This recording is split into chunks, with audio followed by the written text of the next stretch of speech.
O que acabou de acontecer em Jerusalém deixou o mundo em choque absoluto. Um arco de luz brilhante desceu do céu sobre o monte do templo, e multidões de fiéis, judeus e cristãos, caíram de joelhos gritando glória a Deus. Alguns chamaram de fenômeno meteorológico, outros de milagre. Mas eu vou te mostrar neste vídeo que o que aconteceu não é coincidência. É um sinal profético que está nas Escrituras há mais de 2000 anos. Os céus estão falando e Jerusalém está no centro de tudo. Se você acha que eventos sobrenaturais são coisa do passado, prepare-se. O que você vai descobrir nos próximos minutos vai mudar completamente a forma como você enxerga os tempos em que vivemos. Não saia deste vídeo. A verdade que está sendo revelada agora é urgente e você precisa entender o que está realmente acontecendo. Fique comigo até o final, porque a conexão entre este arco de luz e as profecias bíblicas é inegável. Na última sexta-feira, pouco depois das 6 horas da tarde, horário local de Jerusalém, algo extraordinário cortou o céu sobre a Cidade Velha. Testemunhas que estavam na área próxima ao Muro das Lamentações relataram primeiro um silêncio estranho. O burburinho das orações cessou por alguns segundos. Então, sem aviso, um arco luminoso imenso apareceu no céu, descendo em direção ao monte do templo. Não era um raio, não era um relâmpago comum. Testemunhas descreveram como uma coluna de luz dourada, uma luz quase translúcida, que se curvava em forma de arco perfeito, conectando o céu à terra exatamente sobre o local onde, há milênios, ficava o Santo dos Santos do Templo de Salomão. A luz permaneceu visível por aproximadamente 43 segundos, tempo suficiente para que centenas de pessoas sacassem seus telefones e registrassem o fenômeno. Os vídeos se espalharam pelas redes sociais em minutos, gerando milhões de visualizações em poucas horas. Mas o que realmente chocou o mundo não foi apenas a aparição da luz, foi a reação. Fiéis que estavam orando no Muro das Lamentações caíram de joelhos instantaneamente. Alguns choravam copiosamente. Outros erguiam as mãos para o céu. Um rabino idoso que estava no local há mais de 50 anos conduzindo orações diárias, disse a repórteres locais que nunca havia sentido a presença divina de forma tão tangível. Era como se os céus se abrissem, ele declarou, com lágrimas escorrendo pelo rosto. Senti que Deus estava nos dizendo, eu estou aqui, eu estou vendo, e o tempo está próximo. Cristãos que visitavam Jerusalém naquele momento também reagiram com fervor. Grupos de peregrinos começaram a cantar hinos de adoração. Alguns gritavam glória a Deus repetidamente, tomados por uma emoção que eles mesmos não conseguiam explicar completamente. As autoridades israelenses tentaram inicialmente minimizar o evento. O Serviço Meteorológico de Israel divulgou uma nota técnica sugerindo que o fenômeno poderia ter sido causado por uma combinação rara de cristais de gelo na atmosfera, refração solar e condições climáticas específicas. Eles usaram o termo técnico arco-íris circunhorizontal para classificar o evento. Mas essa explicação oficial não convenceu ninguém que estava presente. Primeiro, porque o fenômeno ocorreu após o pôr do sol, quando o sol já estava abaixo do horizonte. Segundo, porque a formação da luz não seguia o padrão de um arco-íris convencional. Não havia o espectro completo de cores. Era uma luz dourada, uniforme, intensamente brilhante, mas que não ofuscava os olhos de quem olhava diretamente para ela. Terceiro, e talvez mais importante, porque a luz desceu especificamente sobre o monte do templo, não apareceu sobre nenhuma outra parte da cidade. Não se moveu, não se dissipou gradualmente como fenômenos atmosféricos normalmente fazem. Simplesmente desapareceu de uma só vez, como se alguém tivesse apagado um interruptor celestial. Físicos e meteorologistas independentes que analisaram as filmagens ficaram perplexos. Um professor de física atmosférica da Universidade Hebraica de Jerusalém, que pediu para não ser identificado, admitiu em uma entrevista off the record que os dados não batiam com nenhum fenômeno natural conhecido. A intensidade luminosa registrada pelos sensores de câmeras próximas ao local indica uma fonte de luz extremamente potente, ele explicou. Mas não havia nenhuma fonte identificável. A luz parecia vir de lugar nenhum e de todos os lugares ao mesmo tempo. É como se a própria atmosfera estivesse gerando luz, o que cientificamente não faz sentido. Ele hesitou antes de continuar. Olha, eu sou um homem de ciência. Minha carreira inteira foi construída sobre dados empíricos e explicações naturais. Mas o que aconteceu naquela noite, eu não tenho uma explicação. E isso me incomoda profundamente. Enquanto as autoridades debatiam explicações científicas, líderes religiosos ao redor do mundo começaram a se manifestar. O evento foi discutido em sinagogas, igrejas e mesquitas. Rabinos ortodoxos em Israel declararam que o fenômeno era um sinal de que a redenção messiânica está próxima. Alguns afirmaram que a luz era semelhante a Shekinah, a glória manifesta de Deus que apareceu sobre o tabernáculo no deserto, e depois sobre o Templo de Salomão. Pastores evangélicos nos Estados Unidos, Europa e América Latina começaram a pregar sobre o evento, conectando-o imediatamente às profecias do fim dos tempos. Programas de televisão cristãos dedicaram horas de transmissão ao assunto. As redes sociais explodiram com hashtags como Sign of God, Jerusalem Light e Biblical Prophecy. O evento se tornou um dos assuntos mais comentados da semana em todo o mundo. O que torna este evento ainda mais significativo é o momento em que ele ocorreu. Estamos em um período de tensão geopolítica extrema no Oriente Médio.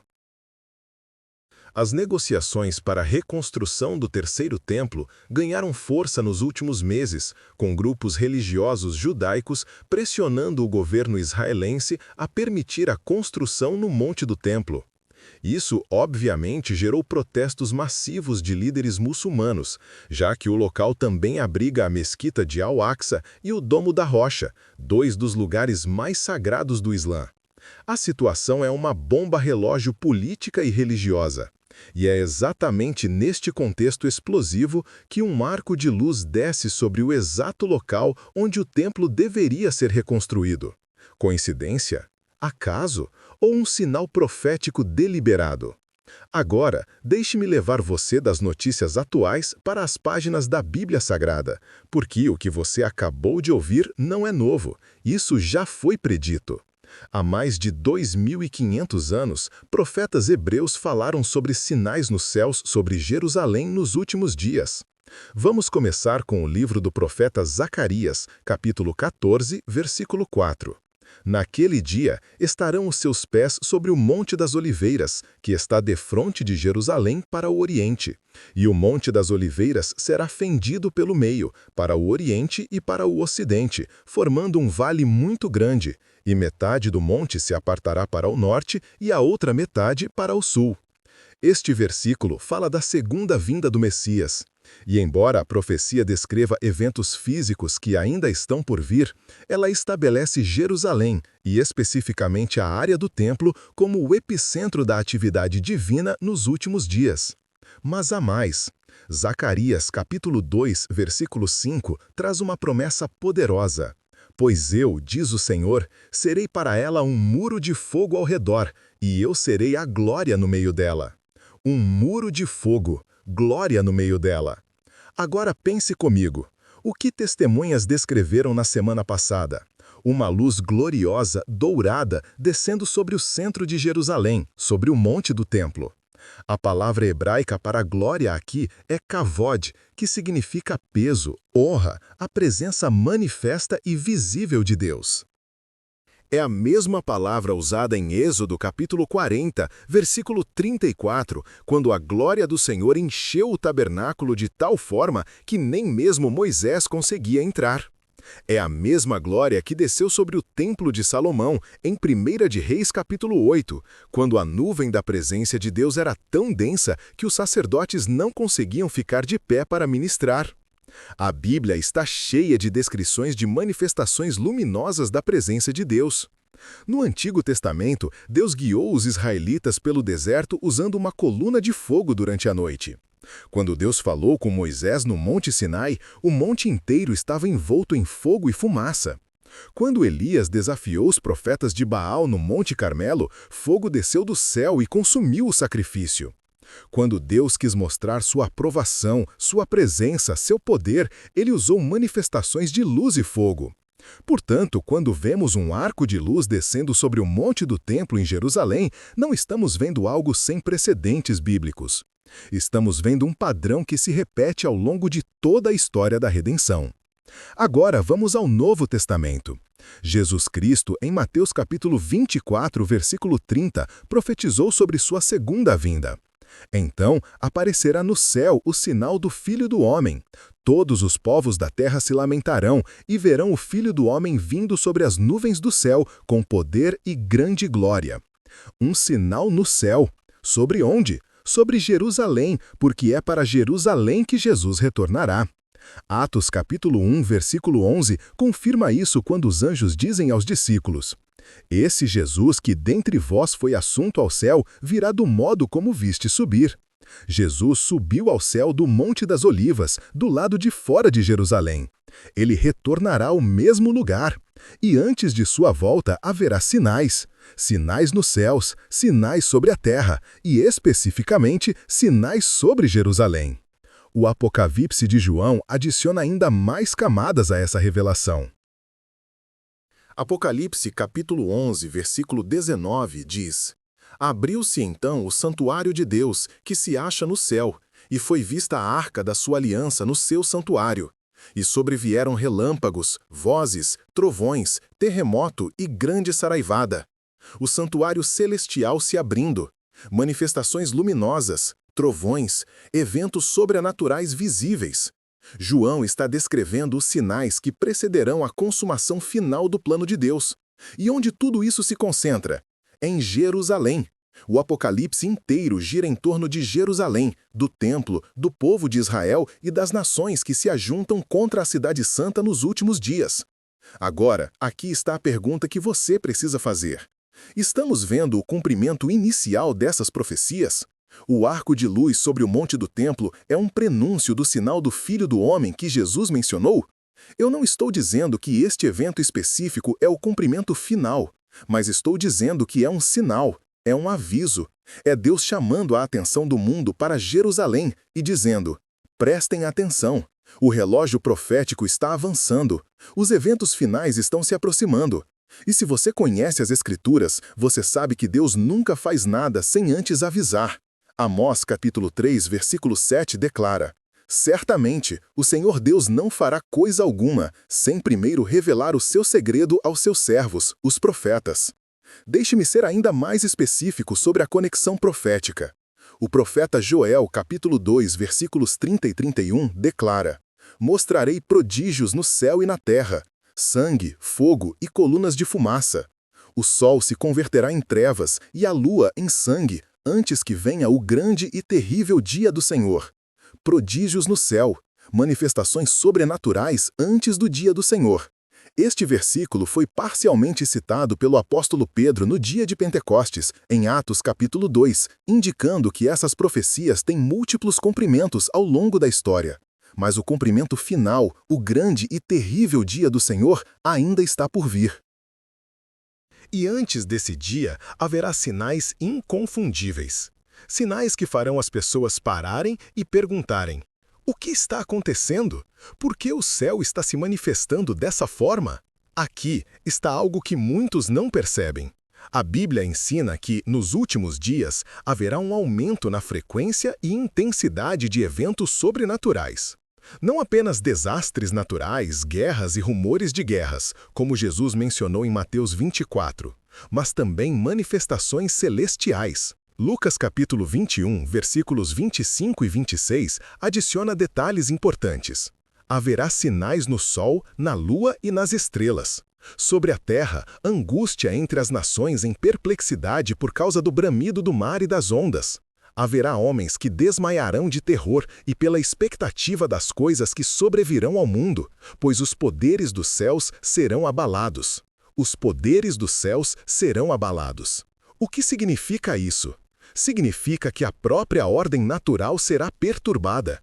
Coisas que parecem impossíveis começarão a acontecer, e as pessoas ficarão perplexas, sem conseguir explicar o que seus olhos estão vendo. E é exatamente isso que estamos vendo agora.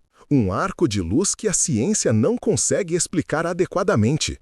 Um fenômeno que ocorre exatamente sobre o Monte do Templo, o lugar mais profeticamente significativo da Terra. Em um momento de tensão geopolítica sem precedentes envolvendo Jerusalém, em uma era em que a reconstrução do Terceiro Templo está sendo seriamente discutida pela primeira vez em 2000 anos. Todas essas coisas convergindo ao mesmo tempo. Isso não é coincidência. Isso é profecia em movimento. Mas o arco de luz sobre o templo não é um sinal isolado. É parte de um padrão muito maior de eventos que estão se acumulando e acelerando. E é aqui que as coisas ficam realmente sérias. Vamos olhar para o contexto mais amplo do que está acontecendo em Israel e no Oriente Médio nos últimos meses e anos. Estamos vivendo em um momento de convergência profética sem paralelo na história moderna. Deixe-me listar para você alguns dos eventos recentes que estão diretamente ligados às profecias bíblicas do fim dos templos. Primeiro, a normalização das relações entre Israel e várias nações árabes através dos Acordos de Abraão. Começou em 2020 e continua se expandindo. Países como Emirados Árabes Unidos, Bahrein, Marrocos e Sudão estabeleceram relações diplomáticas com Israel. Por que isso é profeticamente significativo? Porque a Bíblia prediz que nos últimos dias haverá um período de falsa paz no Oriente Médio antes da tribulação final. Daniel capítulo 9, versículo 27, fala de um líder que fará firme aliança com muitos por uma semana profética que representa 7 anos. Esta aliança precede o período da grande tribulação. Estamos vendo os fundamentos desta futura aliança sendo estabelecidos agora? Muitos estudiosos de profecia acreditam que sim.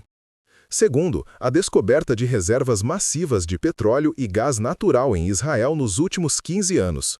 Os campos de gás de Tamar e Leviatã transformaram Israel de um país dependente de energia em um exportador de energia. Por que isso importa profeticamente? Porque Ezequiel capítulo 38 descreve uma invasão futura de Israel por uma coalizão de nações liderada por Gog, da terra de Magog. A profecia indica que essa invasão será motivada, em parte, por ganância econômica, para arrebatar despojos e para tomar presa, Ezequiel 38:12. Israel agora tem riquezas naturais que o tornam um alvo extremamente atraente. A profecia de Ezequiel está se preparando para o cumprimento diante de nossos olhos. Terceiro, o movimento crescente para a reconstrução do Terceiro Templo. O Instituto do Templo em Jerusalém já recriou todos os utensílios e vestimentas necessárias para o serviço do templo, de acordo com as especificações bíblicas. Sacerdotes da linhagem de Arão estão sendo treinados.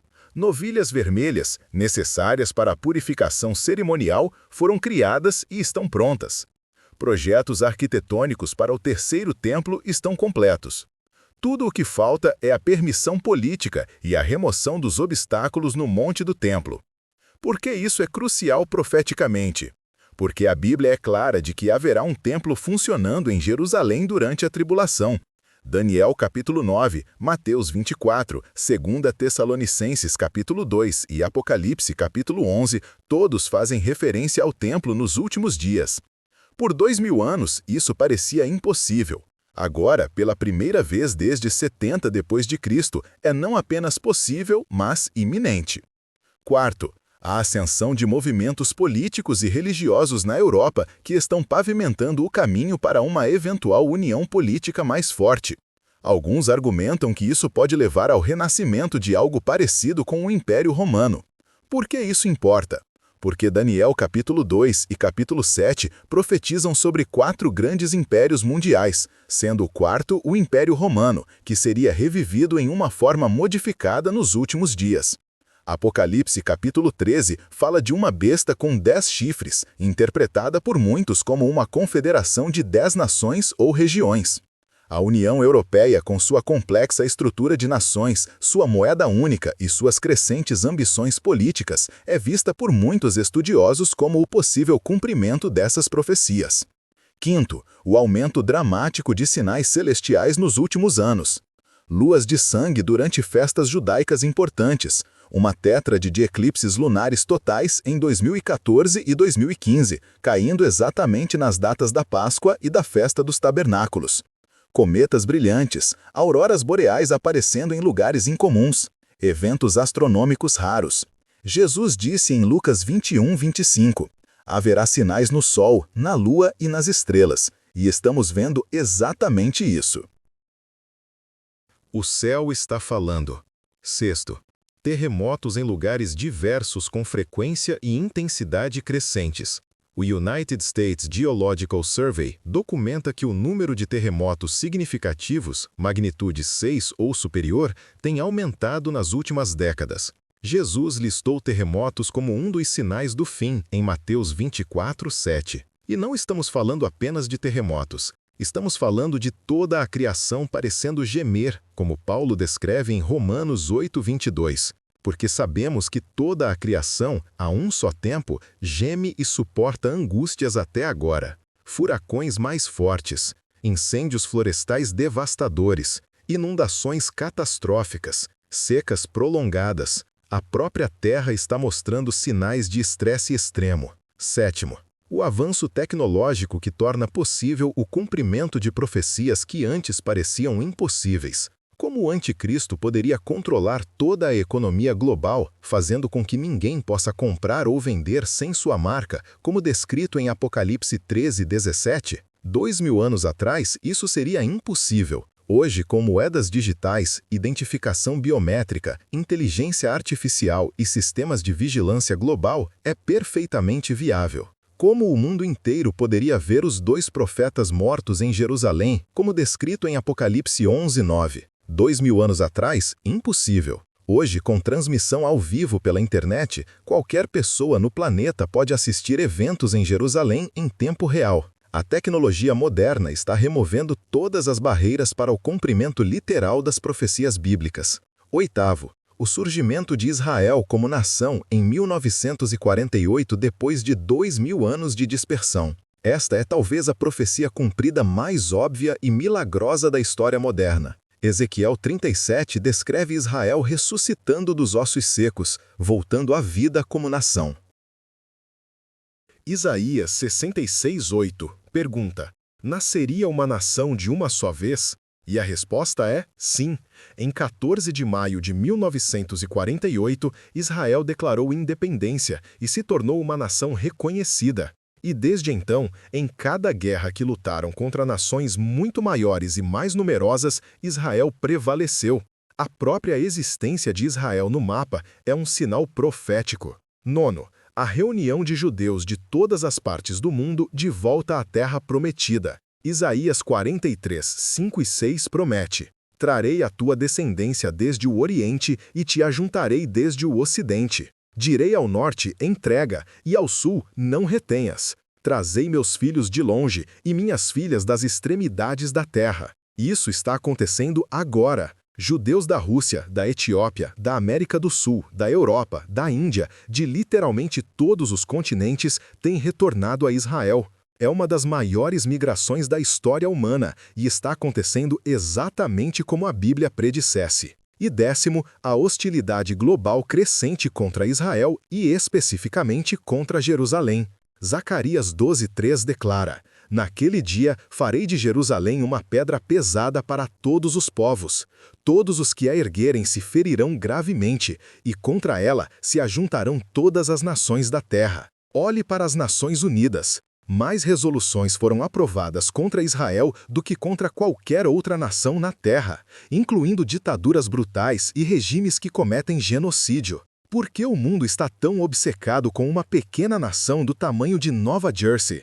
Porque é uma batalha espiritual acontecendo. Satanás sabe que o plano de Deus está centralizado em Israel e em Jerusalém. Por isso, ele está orquestrando uma campanha global de oposição.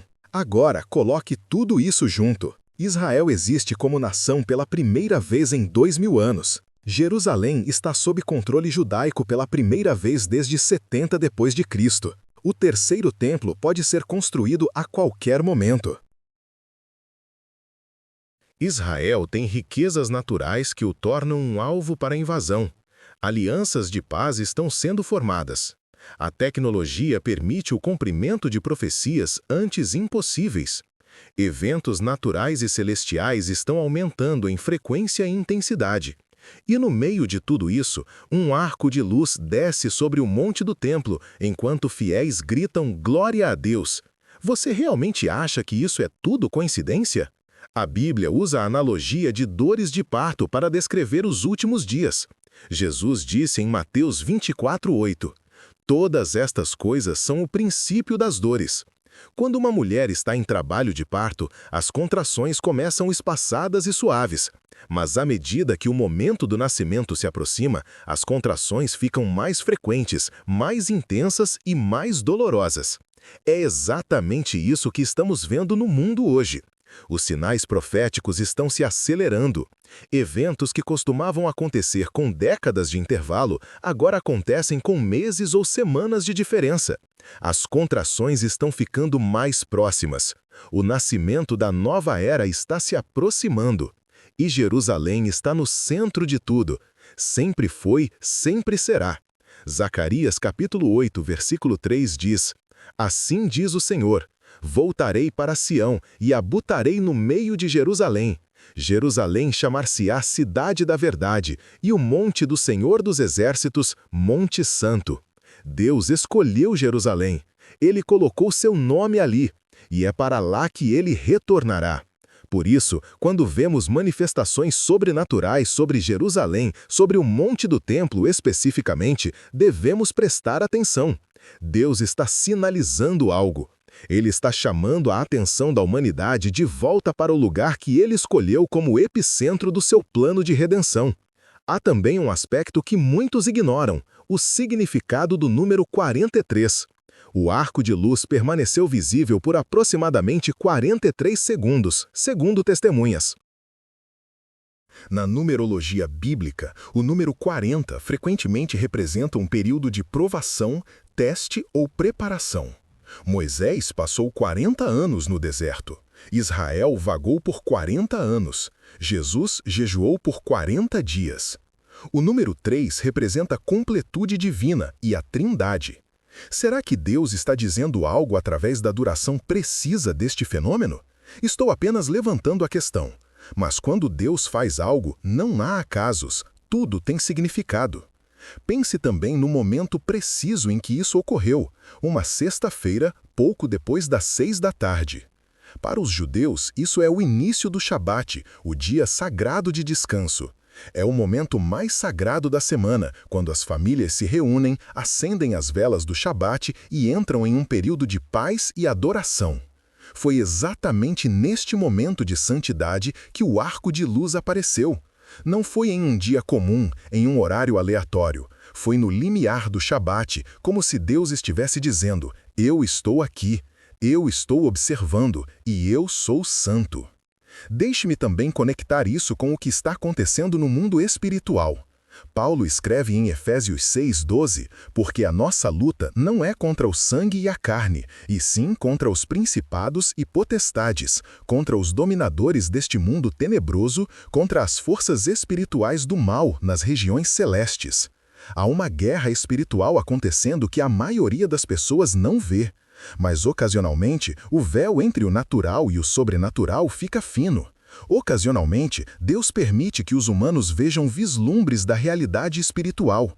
O arco de luz sobre o templo pode ter sido exatamente isso, um momento em que o céu tocou a terra, quando a glória de Deus se manifestou de forma visível para lembrar à humanidade que Ele está no controle, que Ele está ativo e que seu plano está se desenrolando exatamente como Ele declarou através dos profetas. Alguns céticos argumentarão que estou lendo demais nas coisas, que estou vendo sinais onde não existem. Mas deixe-me perguntar. Quantas coincidências são necessárias antes de você reconhecer um padrão? Quantos sinais precisam acontecer antes de você admitir que algo profético está em movimento? Jesus repreendeu os fariseus em Mateus 16:3, dizendo: "Sabeis, na verdade, discernir o aspecto do céu, e não podeis discernir os sinais dos tempos?" O mesmo se aplica hoje. As pessoas podem prever o clima olhando para as nuvens, mas não conseguem discernir os sinais espirituais que estão acontecendo ao seu redor. Não seja como os fariseus. Não perca os sinais porque está muito ocupado ou muito cético. A verdade é que a grande maioria das pessoas está dormindo espiritualmente. Elas estão ocupadas com suas vidas, com seus empregos, com suas distrações. Elas não estão prestando atenção. Jesus advertiu sobre isso em Mateus 24, 38 a 39. Porquanto, assim como nos dias anteriores ao dilúvio, comiam e bebiam, casavam e davam-se em casamento, até o dia em que Noé entrou na arca, e não o perceberam, senão quando veio o dilúvio e os levou a todos, assim será também a vinda do Filho do Homem. A vida estava normal até o momento em que não estava mais. As pessoas ignoraram os avisos de Noé, e elas pagarão o preço final.